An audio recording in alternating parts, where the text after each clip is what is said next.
What's up, everybody? Zach McDonald, your real estate agent with Real Property Associates, and I've got with me Bill Kessler from Beresford Booth. Thanks for joining us today, Bill. Thank you for having me.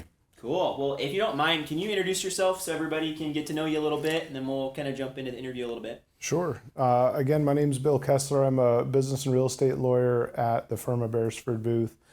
We are in downtown Edmonds. I do a lot of business law on the transactional side as well as the litigation side, and I do a lot of real estate law on both the transactional and litigation side.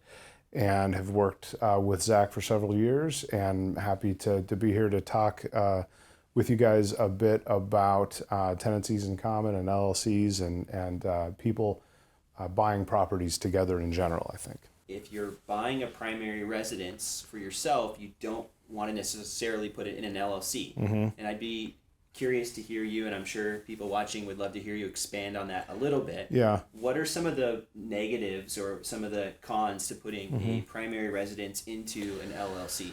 Yeah, so there's a few tax negatives. Again, that blog post my partner Dave Tingstad has done on beresfordlaw.com is good. It's by far our most viewed article. Okay. Yeah, we'll make that available to the viewers. So yeah, maybe link check it that up out. down below on YouTube. But yeah, I mean, number one, so when you have a primary residence, you have a shield against capital gain tax when you sell it. If you're living it as your primary residence and you're on the deed, even if, let's say, I keep using the example of your wife and you Sounds and like my wife and me. together Let's or buy. something Let's like all that. live together. We're gonna have a commune. That lake house is happening this summer now. There you go. Kirkland waterfront. Here we go. That's right. Look out. So if we do that and we put our property into an LLC, and then we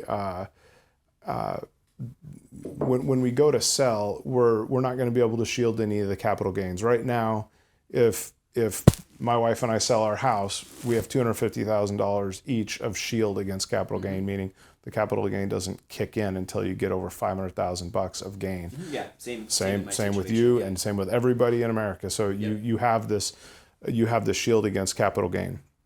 If you have it in an LLC, you don't have that shield because the shield is only for your primary residence. And you're like, oh, wait a minute, but we live there. And you're like, no, you might live there, but you've chosen to treat it like a business. So the LLC needs to have a legitimate business purpose. So that's why, for example, you don't put like your regular stocks and bonds account into an LLC because there's no legitimate business purpose for having your personal brokerage account in an LLC. There's no business there. Whereas if you and I own the rental together, we've got a business together. We've got a rental property, which is itself a business. So we've got a legitimate business purpose. So you've got that big tax disadvantage. And then there's also, I mentioned the homestead exemption. So what that means is if you get sued personally and there's a judgment entered against you personally, then you've got a certain amount of equity in your home that is protected, so that if the judgment creditor, someone has a judgment against you and they go force the sale of your home, which they can do if they have a judgment against you personally, not against McDonald, not against your business and not against your LLC or whatever, but against you personally, then they can force the sale of your home.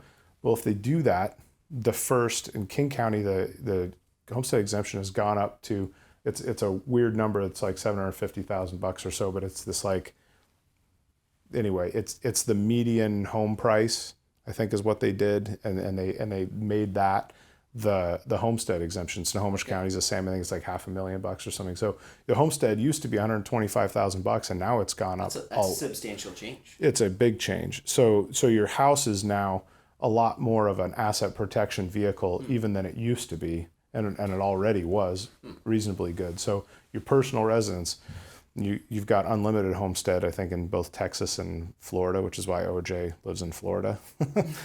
Because you could buy a multi-million-dollar house and they could get their giant judgment and execute on it, but they can't get any of the proceeds. All the money would go back to OJ. So you've got homesteads. And Washington's homestead got a lot better. So you don't want to have your primary residence in an LLC.